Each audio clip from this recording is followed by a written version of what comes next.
Zels, how's Cape Town, mate? I'm missing you. I'm in Joburg. Plenty activity. It's Bok week. The Wallabies are in town. Everywhere you look, there's a function. The legends are around. The women's team's about to leave to go to the World Cup in England. It's buzzing, mate. I'm missing Cape Town, but I'm telling you now, you are also missing something up here. It's a lack of week to be here.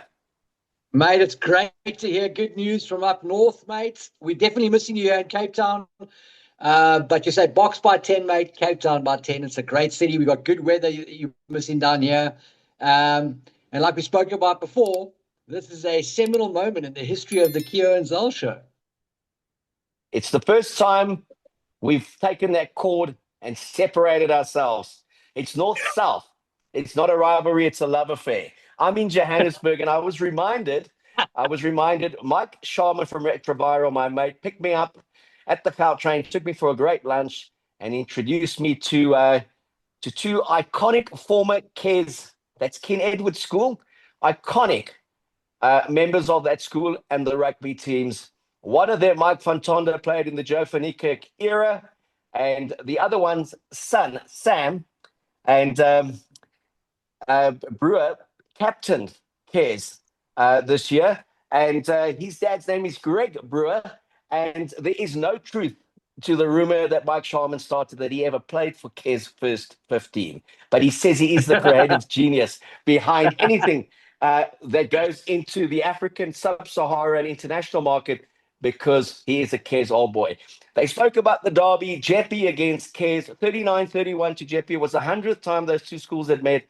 And guess what, Zelby? They're as passionate up north as we are in Cape Town about schools rugby. I know it is the same when you go to Pretoria. It's also the same in KZN. So I said, we always just like to annoy and irritate them a little bit, but it was great to catch up with lads who weren't talking about Paul boys.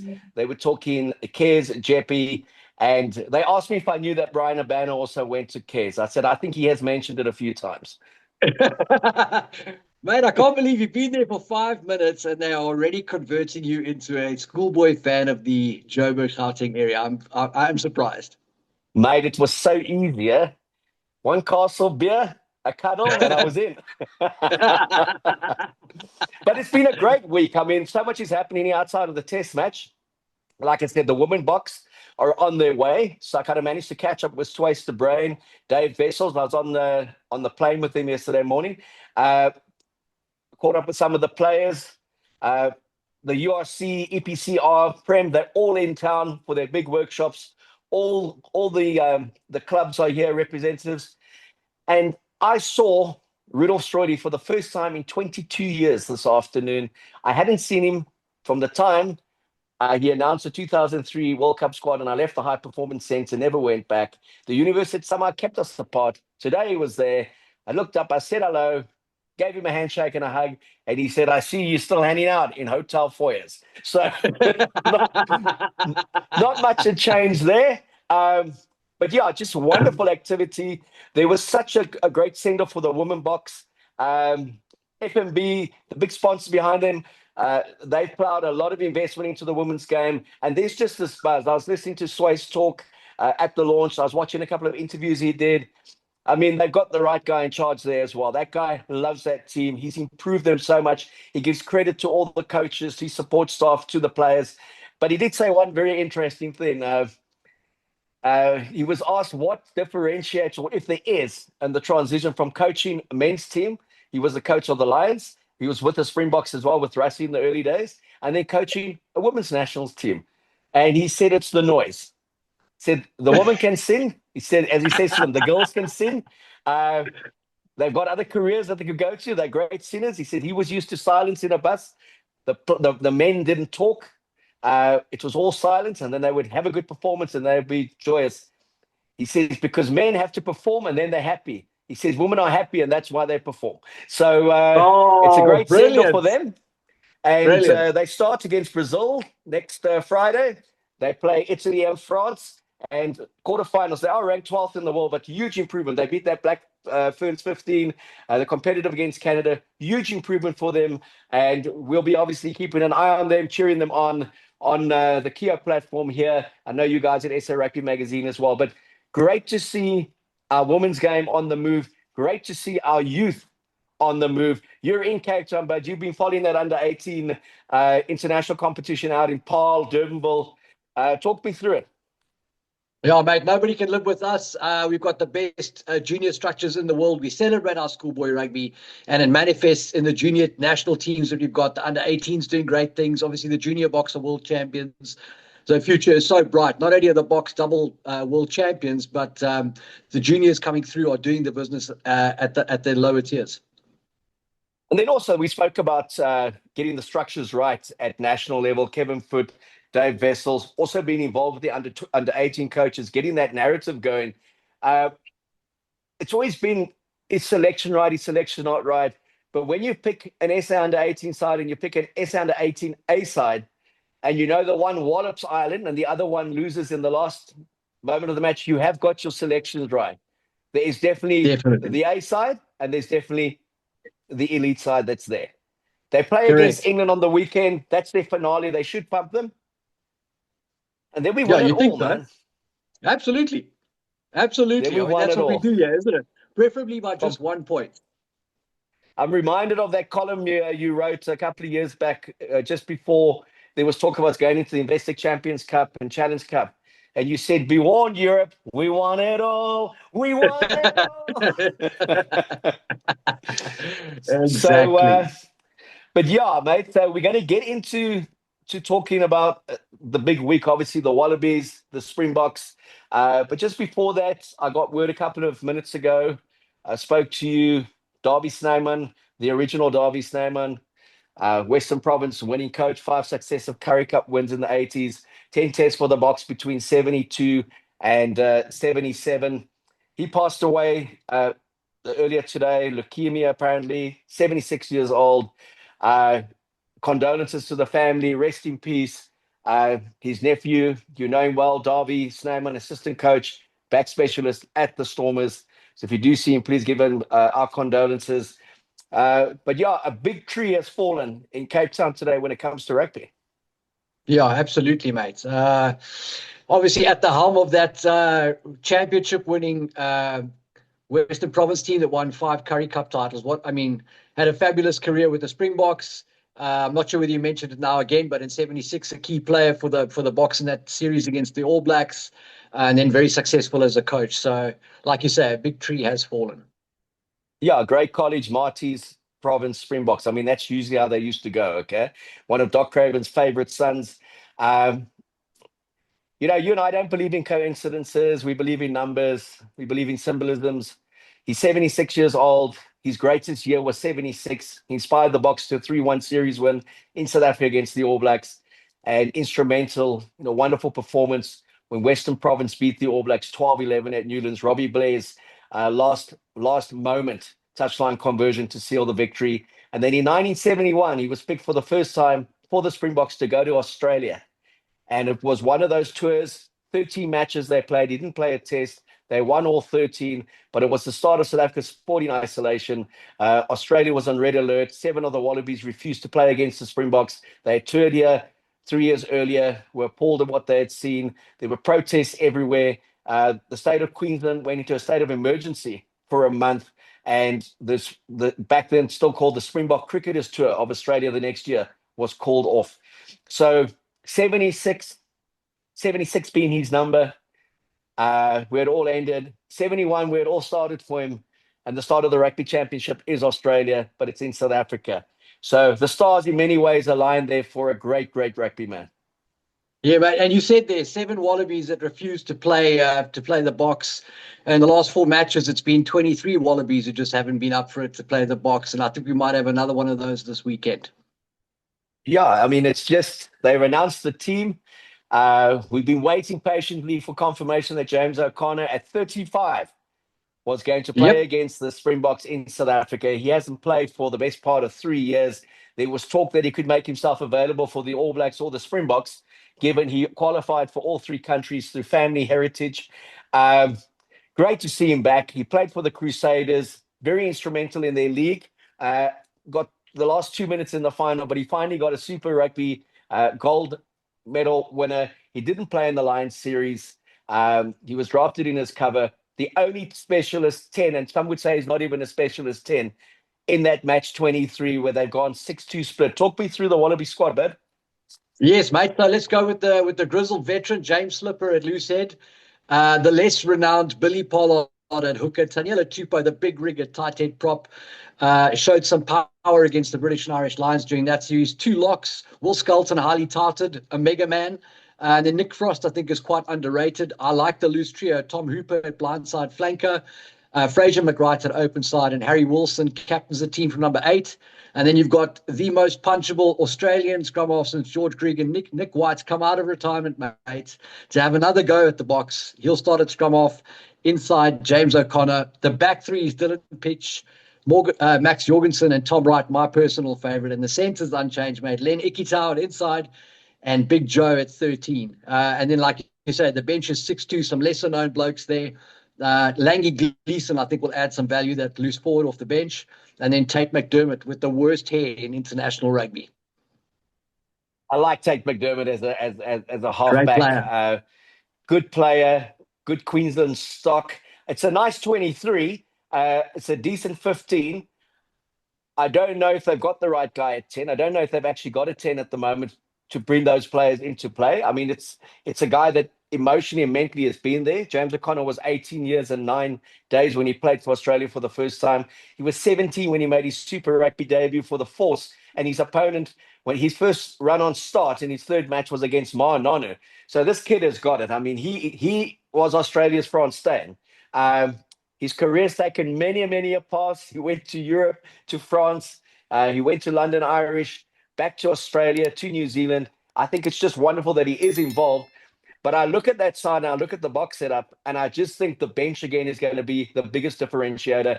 Like it always is, altitude will be a factor. And there's many of these guys from Australia who have never played in South Africa, let alone played at altitude, and they've never been to Alcatraz, also known as Ellis Park.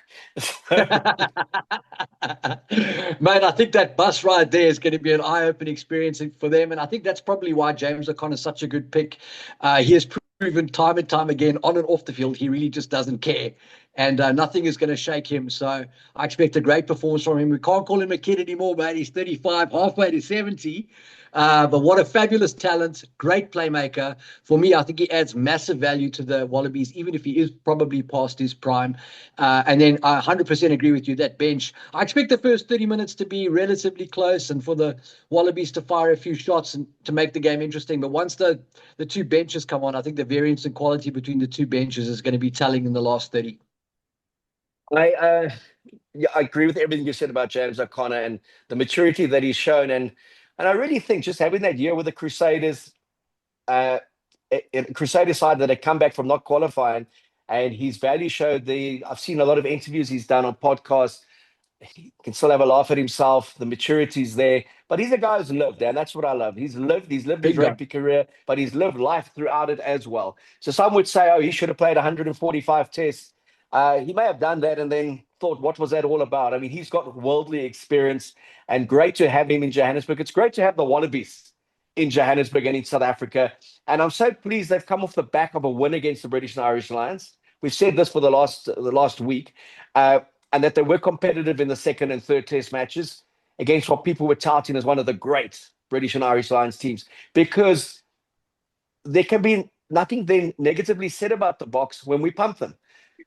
And that's no disrespect to them. We're one in the world. We're back-to-back World Cup champions. We haven't lost to them in 4 test matches. We're averaging 16, 17 points winning margin. We've won 3 of the last 4 in Australia.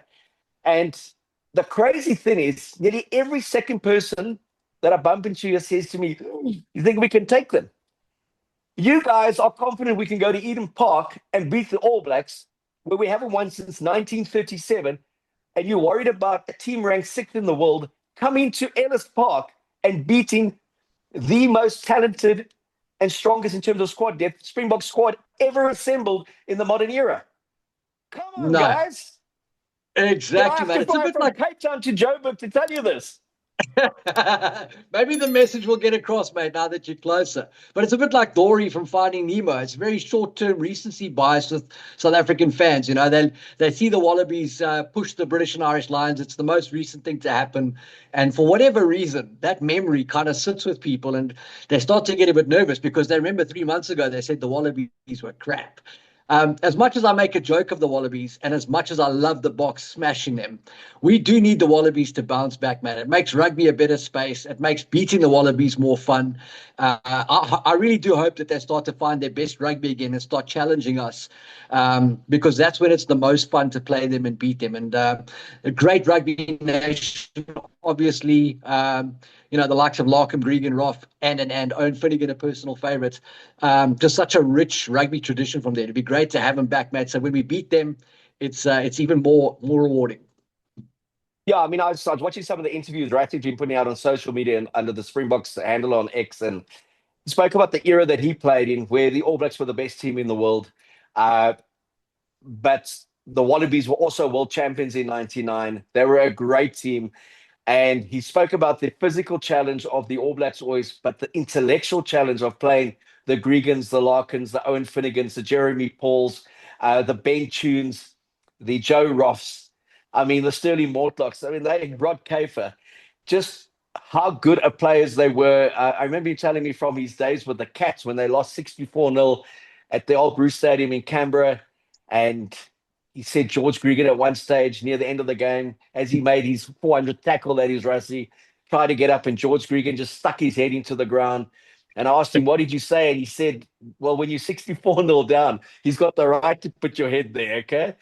And then that same year, we played at the Colonial Stadium. We were 23-17 up. And Rassie said he charged through next to Gregan at halftime. He said, "What say you no? What do you say now?" And he said, "There's still 40 minutes, mate." And Rassie said to Vietnam, ons moer. And they came out and they won 40-23. So there's huge respect for Rassie, from Rassie towards Australian rugby, towards the Wallabies, because he's never played against a poor Wallaby team. They were world champions. It was the Rod McQueen era. It's throughout his career. Played in that incredible 99 World Cup semi-final, the Stephen Larkham drop goal. So I love that he's shown them so much respect, because he's given a history lesson to this current group of players that there's an inherent DNA with Australian rugby that is based on intelligence. I remember Frank Bunce once saying to me, when I asked him, who's the toughest you ever played against, Horan and Little? And he said, no, that guy you had, JP Mulder. And he spoke about the physical confrontation. And he said he would walk off the field against the Wallabies, and at times, wonder if he had played a game and they got beaten. He said because they were so clever in their approach, the angles that they ran, the various things that they did. So you and I both have enormous respect for what the Wallabies can do with ball in hand. Spot on. The key there, and I want you to talk about this, the breakdown, where they have been strong, but the collective set piece and then also the bench, to me, is not good enough just yet to challenge this Springbok squad. No, spot on. I mean, the Wallabies are dangerous around the breakdown. Fraser McWright, for me, is a real talent that's come through there. Their loose trio is definitely in the vanguard of what they offer as a threat.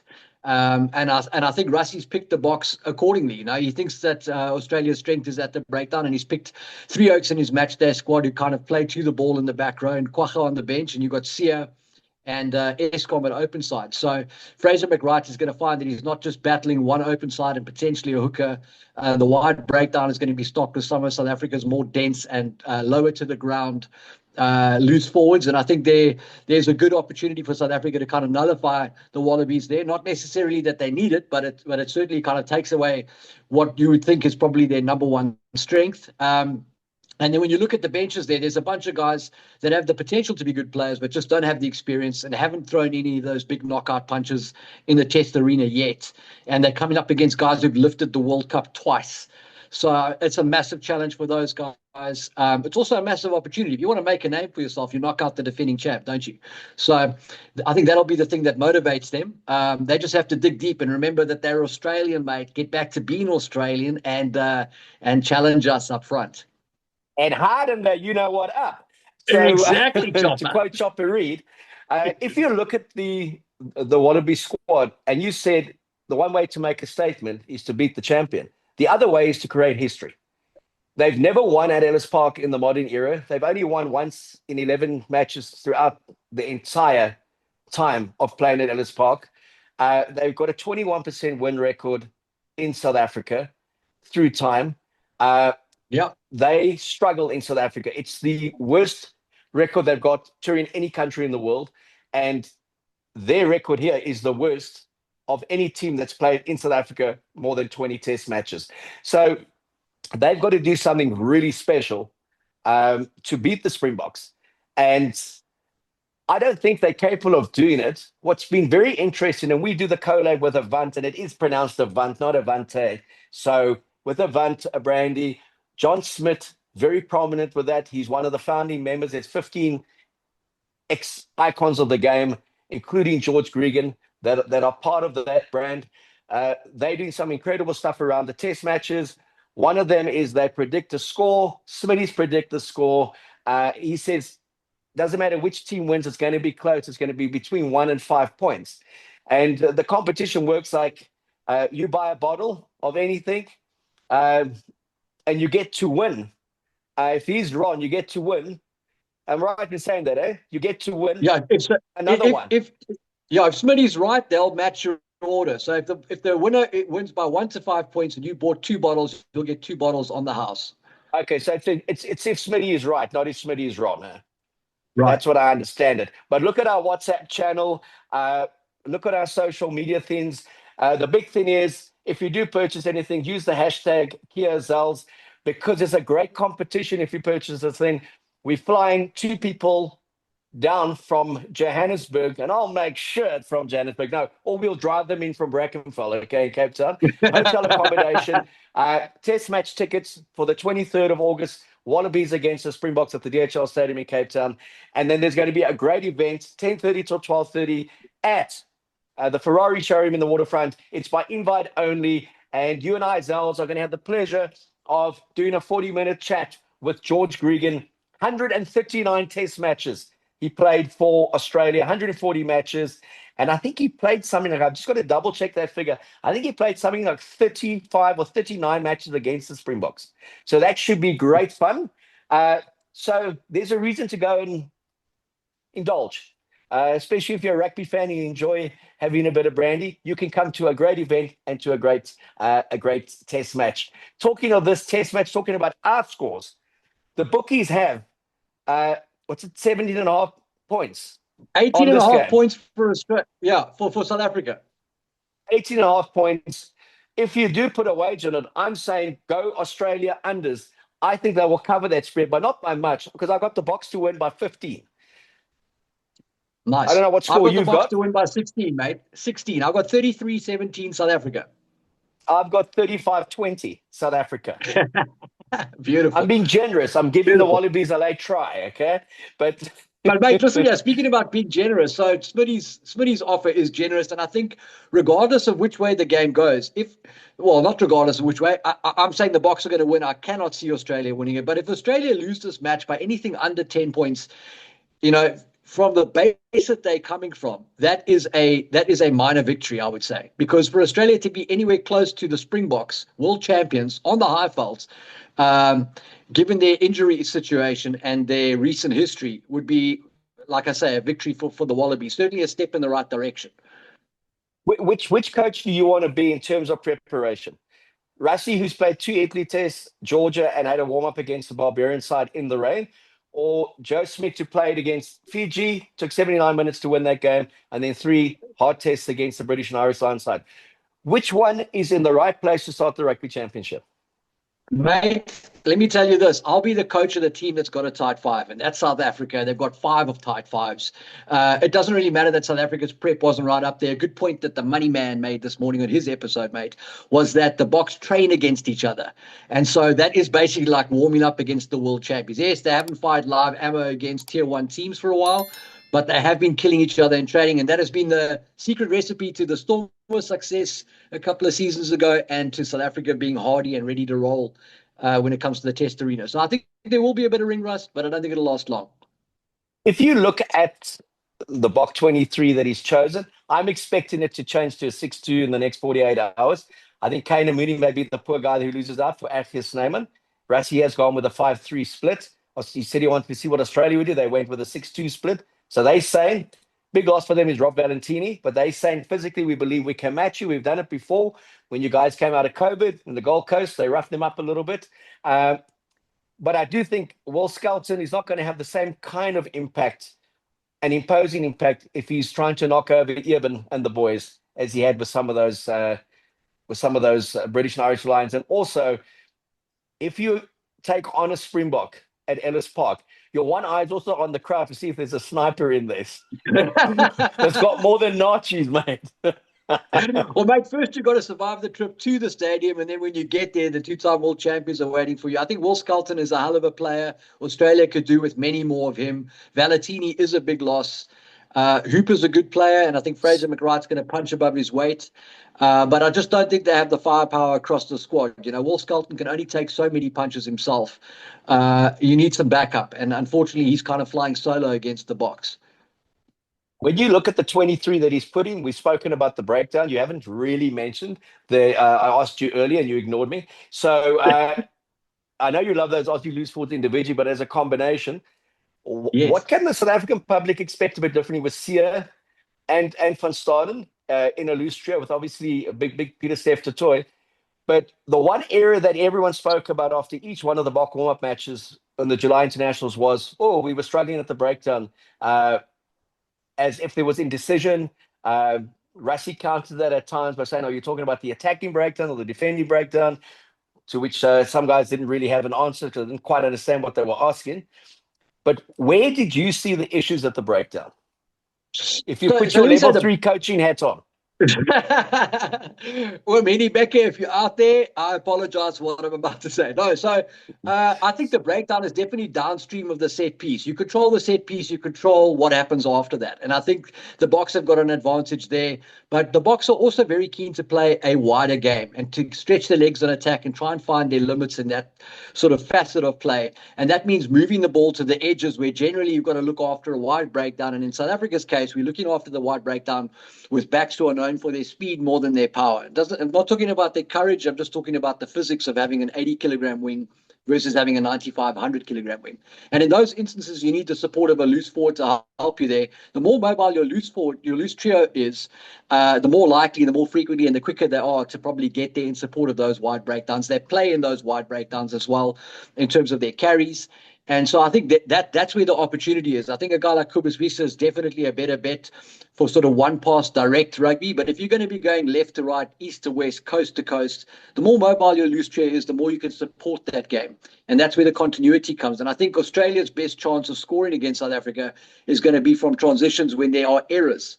And so having your pack able to sustain a wider front attack probably limits that risk for South Africa. If you looked into the Zala meter, your crystal ball, okay? Yeah. And how would you see the first 30 playing out? Mate, I think it's going to be, I think that I said earlier in the week, if you had to give a name or a name to the Bok plan for this week, you'd name it speed based on the players that he's chosen. And I think the Boks are going to come out with their foot on the gas. It's going to be high tempo. It's going to be full field attack.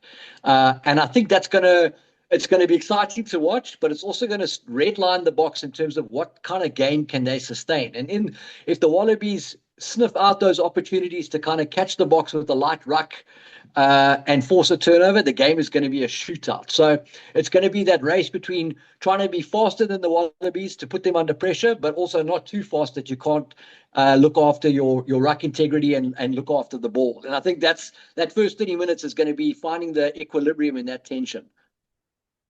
Do you think a lot of the scoring will be done in that first 30, or that the scoring will be dictated by the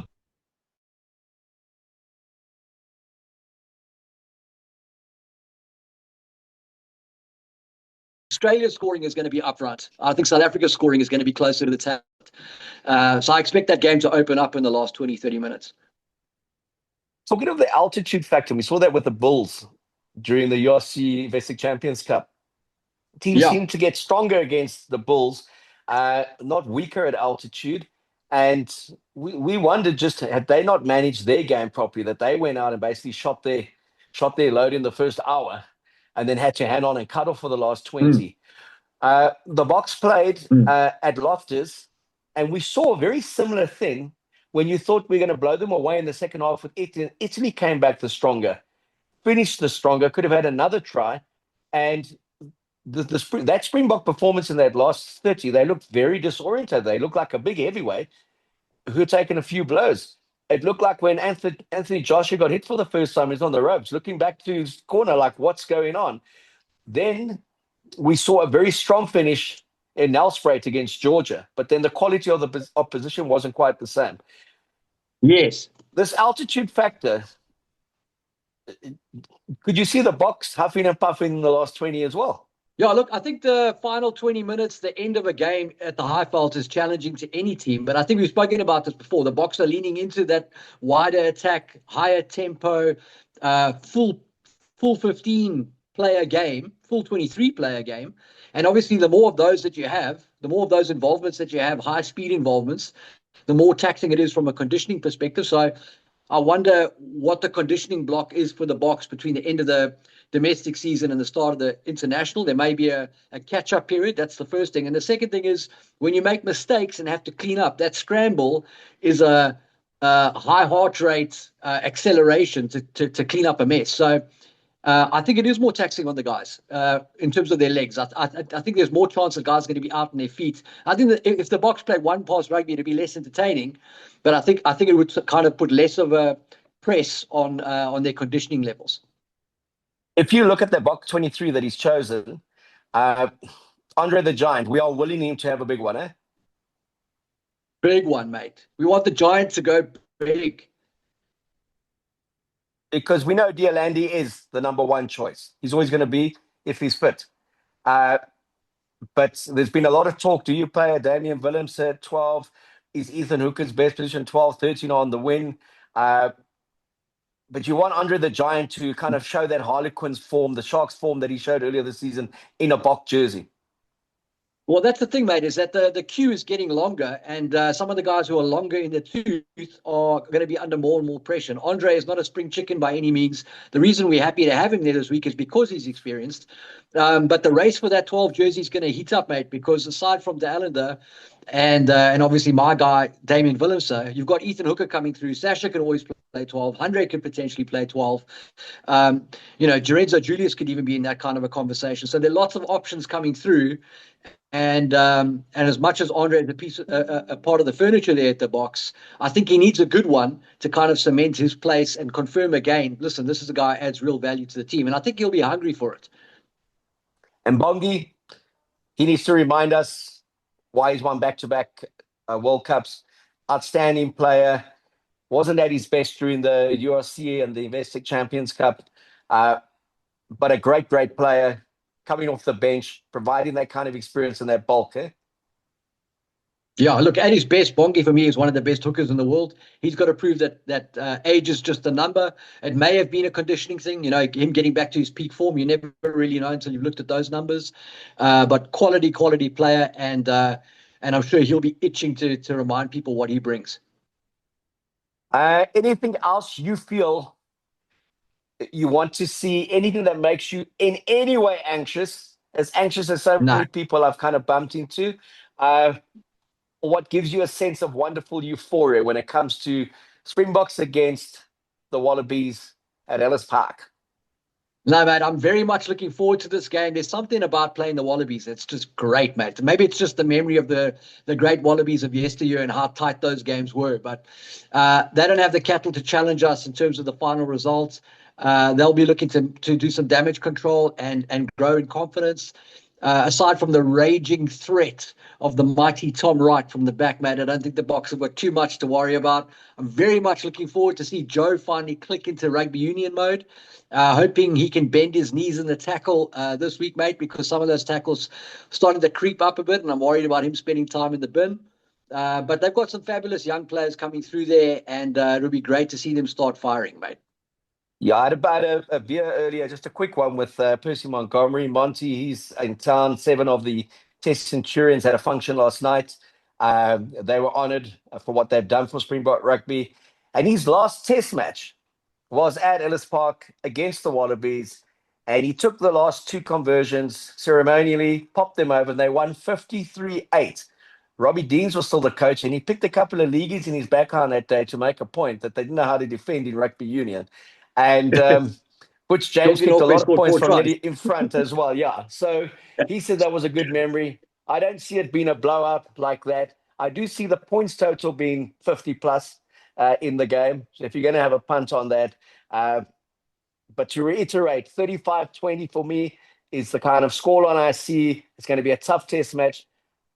Back-to-back world champions at home at Ellis Park against a side ranked sixth in the world who lost the two test matches that mattered in the series against Australia, won the dead rubber. I don't think they should be challenging us. I don't think they should be coming within 10 points to the Boks. And that's why it's always Boks by 10, baby, and by even a little bit more. There we go. We'll chat to you Saturday, Sunday, Monday, Tuesday. And remember the adage my old man taught me, Saturday is for cheering, Sunday is for rest, and Monday is for reflection.